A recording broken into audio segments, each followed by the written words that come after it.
লক্ষ্মীপুর থেকে বিদায় নিতে অনেক কষ্ট হয়েছে। লক্ষ্মীপুরের মানুষ কিন্তু রাজনৈতিকভাবে অত্যন্ত সচেতন। র্যাবকে ঘেরাও করে ফেলাইছে, হেলিকপ্টার দিয়ে আসি র্যাবকে উদ্ধার করে নিয়েছে। এই যে আমার লক্ষ্মীপুরের পুলিশ ভাইদেরকে আমি এবার ধন্যবাদ দিই, তারা কিন্তু ওই কাজটা করে নাই। যদি করতো তাহলে র্যাবের পরিণতি হতো। আর পুলিশও করে নাই, এবার র্যাবও করে নাই, আইন শৃঙ্খলা বাহিনী করে নাই, তারা বুঝে গেছে। কিন্তু বুঝে নাই কারা?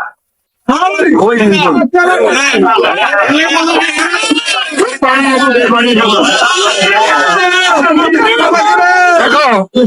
কত বড় রাখো, তারা যদি সেদিন তাদের বাসার তাদের উপর থেকে গুলিবর্ষণ না করে লক্ষ্মীপুরে কোনো অঘটন ঘটে, আমরা মিছিল করতাম। আমাদের ছাত্র ভাইরা, আমাদের ছাত্রী বোনেরা, আমাদের এই যে বৈষম্য বিরোধী ছাত্র আন্দোলন, যেটা বলে আমরা ছাত্র গণ অভ্যুত্থান, ছাত্র গণ অভ্যুত্থান, ছাত্র জনতার আন্দোলন, সেদিন আমরা মিছিল করতাম, মিটিং করতাম, যদি আমি জেলে ছিলাম।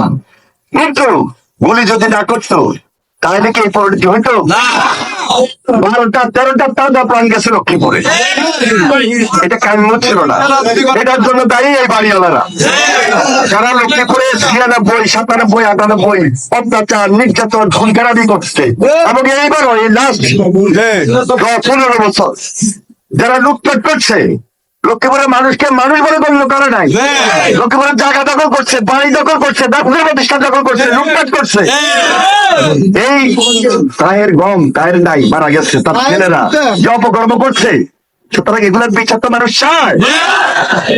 এখন গতকালকে 1-2টা মামলা করছে, যারা মারা গেছে, শহীদ হয়েছে, তাদের পরিবার আসে মামলা করছে। কিন্তু গত 15 বছর, রাখো অসুবিধা নাই, গত 15 বছর এই যে আমাদের হাজিরপাড়ায় ফারুকরে হত্যা গুম করছে, আমাদের ইকবাল জুয়েল তারে গুম করছে।